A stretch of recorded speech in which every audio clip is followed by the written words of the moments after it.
Parsoot jaloch ma higani piem mar ng'we kinde gode motisni mountain to mountain ultramarathon manobagi county Manyeri. Samuel nolong ng'we ma kilomita 80 bang' ringo kuom seche 6 gi dakika 50.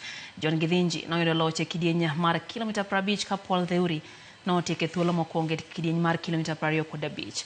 Ng'we ma higani noyo jotugo maromo 200 ka jong'wech mawuok e county Manyeri nochwalo kwayo mar sir kowuok kuom tend county kaka yorno mar gero mich.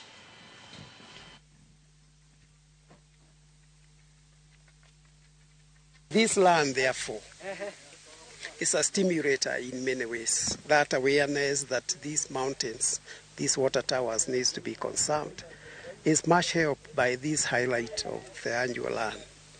This beauty that we take for granted is better experience through profiling those mountains. So mountain to mountain as an ultra marathon now has gained traction. We have been indeed struggling about 42.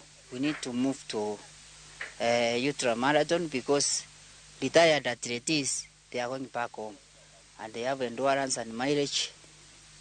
Now we need to introduce this one to world athletics so that we can join the entire world.